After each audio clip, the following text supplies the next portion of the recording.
L P H A B E T, alphabet किसे कहते हैं?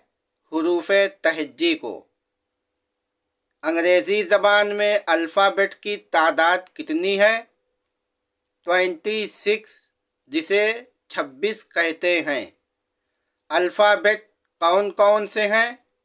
A, B, C, D, E, F, G, H, I, J, K, L, M, N, O, P, Q, R, S, T, U, V, W, X, Y, Z. ये 26 हुरूफ हुए। इन 26 हुरूफ के मजमूए को अंग्रेज़ी ज़बान में अल्फ़ाबेट के नाम से जाना जाता है। अल्फ़ाबेट अंग्रेज़ी ज़बान में 26 होते हैं। Letter, L E double T E R, letter. Letter माने हर्फ। किसे कहते हैं? जैसे ए, बी, सी, डी, यानी अल्फ़ाबेट के हर एक जुज़्व को, हर एक हिस्से को लेटर कह सकते हैं। जैसे ए एक लेटर, बी एक लेटर, सी एक लेटर। इन्हीं लेटर्स के मिलने से वर्ड बनता है। इसकी बात हम बाद में करेंगे। जब हमने लेटर को समझ लिया तो प्यारे दोस्तों, अब हम लेटर्स की किस्में यानी kinds of letters, KINDS, kinds, OF of, LETTERS, letters, kinds of letters यानी हुरूफ की किस्में कितनी हैं? बेएतबार बनावट और तलफ़्फ़ुज़ के 2 किस्में हैं, यानी लिखावट के एतबार से और बोलने के एतबार से लेटर की 2 किस्में हैं। पहले हम बात करेंगे लिखने के एतबार की। लिखने के एतबार में भी 2 शक्लें बनती हैं, जिसको कैपिटल लेटर्स या स्मॉल लेटर्स भी कहते हैं। पहली किस्म जो है वो कैपिटल है। अब बात करते हैं स्मॉल लेटर्स की। S, M, A, LL, LETTERS, small letters किसे कहते हैं? यानी ऐसे हुरूफ जिनके साइज़ छोटे हों और उनकी शक्ल और हैयत भी बदली हुई हो। जैसे देखिए, ये लिखा हुआ है A, B, C, D, E, F, G, H, I, J, K, L, M, N, O, P, Q, R, S, T, U, V, W, X, Y, Z। तो दोस्तों, जब इस शक्ल के हुरूफ बने हुए हों तो उसे स्मॉल लेटर्स कहा जाता है, लेकिन जब इन शक्ल के बने हुए हों तो उन्हें कैपिटल लेटर्स बोला जाता है। सेमी वोवेल यानी ऐसे लेटर्स जो कभी वोवेल पढ़े जाते हैं और कभी कॉन्सोनेंट पढ़े जाते हैं, इसीलिए इन्हें सेमी वोवेल के नाम से लोग जानते हैं। कितने हैं? 2 हैं। कौन कौन से? W और Y। अच्छा, इनके पहचानने का तरीक़ा क्या है कि ये सेमी वोवेल कब होंगे और कॉन्सोनेंट कब पढ़े जाएंगे? तो प्यारे दोस्तों, बहुत आसान तरीक़ा है। वो ये है कि जब ये वर्ड के आखिर में आवें, सिलेबस के आखिर में आवें, कौन कौन? ये W और Y। जैसे यहाँ पे है PAW, पा, पा माने पंजा। तो दोस्तों W यहाँ पे इस वक्त सेमी वोवेल है। इसी तरीके से SAW, सा माने देखा। तो दोस्तों यहाँ पर भी W इस वक्त सेमी वोवेल की हैसियत से इस्तेमाल हुआ है। तो ये W और Y जब वर्ड के आखिर में आवें तो इन्हें सेमी वोवेल कहते हैं। जैसे Y की मिसाल है FLY, फ्लाई, फ्लाई माने उड़ना।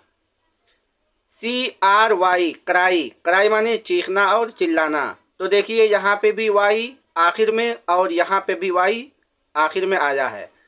तो W और Y जब वर्ड के आखिर में आए तो इन्हें सेमी वोवेल के नाम से जाना जाता है। लेकिन यही W और Y, जैसे कि हमने यहाँ देखिए लिख रखा है, जब शुरू में आवें, W और Y जब वर्ड के शुरू में आवें, जैसे वाटर, तो इन्हें कॉन्सोनेंट कहते हैं।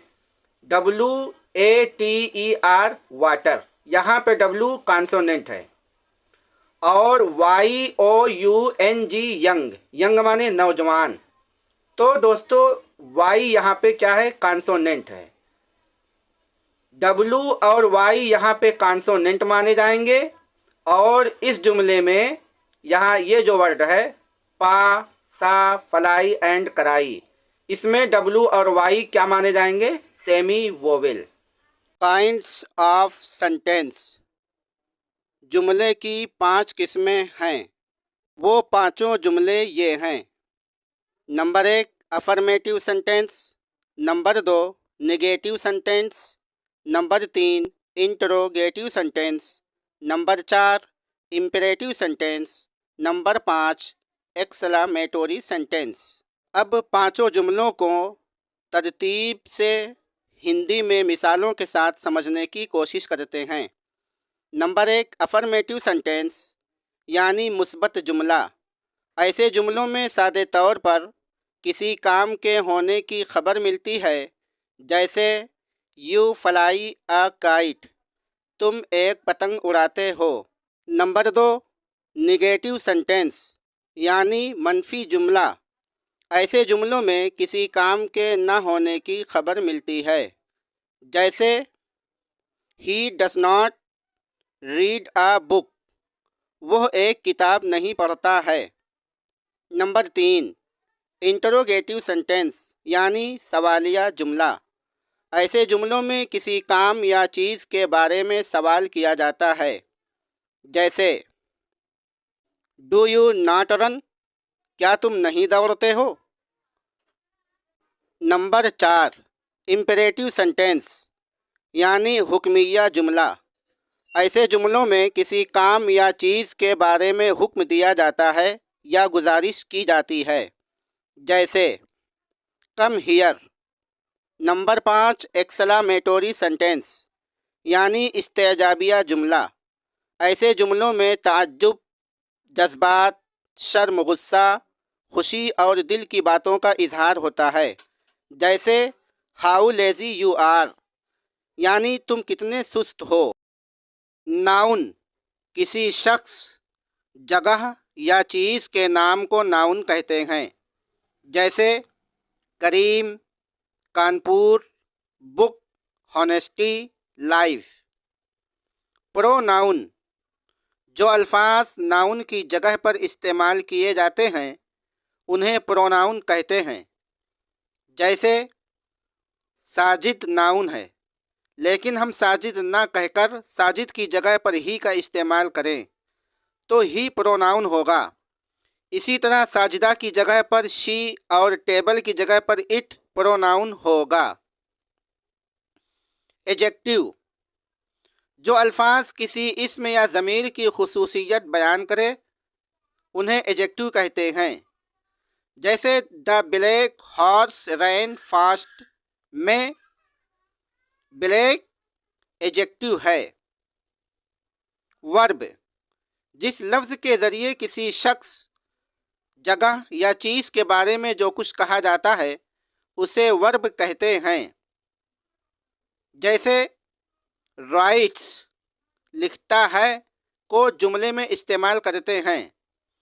رحیم رائٹس آ لیٹر، رحیم ایک خط لکھتا ہے۔ ایڈورب وہ لفظ جو کسی فعل، صفت یا دوسرے فعل متعلق میں کچھ بات جوڑ دیتا ہے اسے ایڈورب کہتے ہیں۔ جیسے دا فلاور از ویری بیوٹیفل، اس جملے میں ویری کا استعمال ایڈورب کے طور پر ہوا ہے کیونکہ یہ جملے کی صفت بیوٹیفل کی خصوصیت بیان کر رہا ہے۔ پری پوزیشن جو لفظ کسی اسم یا ضمیر سے پہلے استعمال ہو کر اس کا تعلق کسی دوسری اسم یا ضمیر سے ظاہر کرے تو اسے پری پوزیشن کہتے ہیں۔ جیسے دا بک از آن دی ٹیبل، اس جملے میں آن لفظ پری پوزیشن ہے کیونکہ یہ لفظ ٹیبل سے پہلے استعمال ہو کر اس کا تعلق بک سے ظاہر کر رہا ہے۔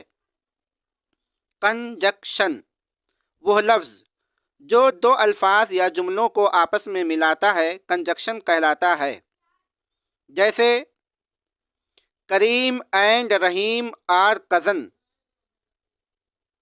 ان جملوں میں آر اور اینڈ کا استعمال کنجکشن کے طور پر ہوا ہے۔ انٹرجکشن وہ الفاظ جن کا استعمال دل میں ایک دم اٹھنے والے خیالات، خواہشات اور احساسات کو ظاہر کرنے کے لیے کیا جاتا ہے انہیں انٹرجکشن کہتے ہیں۔ جیسے اوہ، ہیلو۔ کائنڈس آف ناؤن یعنی اسم کی قسمیں۔ پیارے دوستو، ناؤن یعنی اسم کی 5 قسمیں ہیں۔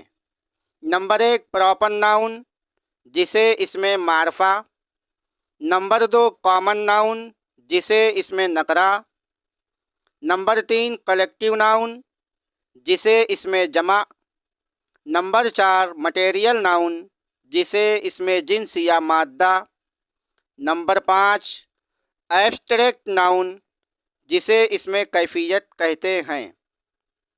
اب ہم 5 اسموں کو ان کی مثالوں کے ساتھ سمجھنے کی کوشش کرتے ہیں۔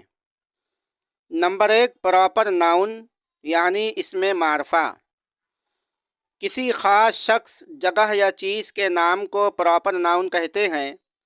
اس کی مثال ہے Maulana Azad was a famous leader. Maulana Azad ایک مشہور رہنما تھے۔ اس جملے میں مولانا آزاد ایک بہت ہی معروف و مشہور شخص گزرے ہیں۔ نمبر 2 کامن ناؤن جس ناؤن سے کسی عام شخص، جگہ یا چیز کا علم ہو اسے کامن ناؤن کہتے ہیں۔ کامن ناؤن یعنی اسم نکرہ۔ جیسے سہیل از اے ٹیچر، سہیل ایک استاد ہے۔ اس جملے میں سہیل تو پراپر ناؤن ہو جائے گا لیکن لفظ ٹیچر یہ کامن ناؤن یعنی اسم نکرہ ہے۔ ٹیچر کوئی بھی ہو سکتا ہے، جو پڑھانے لکھانے کا کام کرے گا وہ ٹیچر ہوگا، لیکن سہیل وہی ہوگا جس کا خاص نام ہوگا۔ نمبر 3 کلیکٹیو ناؤن یعنی اسم جمع جس ناؤن سے ایک ہی ذات کے کئی افراد کا مجموعہ ظاہر ہو اسے کلیکٹیو ناؤن کہتے ہیں۔ جیسے کلاس ہے، آرمی ہے، ٹیم ہے۔ اس کی مثال یوں سمجھیں، the boys are in the class, لڑکے کلاس میں ہیں۔ اب کلاس میں بیک وقت کئی لڑکے ہو سکتے ہیں، تو لفظ کلاس جب بولا جائے گا تو اس سے یہی سمجھا جائے گا کہ اس میں بیک وقت کئی لوگ ہیں، اسی لیے اسے کلیکٹیو ناؤن یعنی اسم جمع کہا جاتا ہے۔ نمبر 4 مٹیریل ناؤن جس ناؤن سے کسی ایسے مادہ کا علم ہو جس سے کوئی دوسری چیز بن سکے اسے مٹیریل ناؤن کہتے ہیں۔ جیسے گولڈ ہے، ووڈ ہے۔ تو इन तमाम चीज़ों से बहुत सारी चीज़ें बन सकती हैं। गोल्ड से आप बहुत सारे जेवर बनवा सकते हैं। वुड माने लकड़ी, लकड़ी से आप बहुत सारी चीज़ें बना सकते हैं। नंबर 5, एब्स्ट्रैक्ट नाउन, जिस नाउन से किसी भी शख्स या अशिया की भलाई, बुराई, हरकत, हालत, हिकमत, कैफियत और अमल वगैरह ज़ाहिर हो, उसे एब्स्ट्रैक्ट नाउन यानी इसमें कैफियत कहते हैं। जैसे honesty is the best policy, सच्चाई बेहतरीन हिकमत अमली है। अब इस जुमले में हॉनेस्टी से ये समझ में आता है कि ये किसी चीज़ की अच्छाई बयान कर रही है। तो दोस्तों, जिस लफ्ज़ से किसी चीज़ की अच्छाई, भलाई, बुराई, हालत या हिकमत या कैफियत समझ में आए, उसे एब्स्ट्रैक्ट नाउन यानी इसमें कैफियत कहते हैं।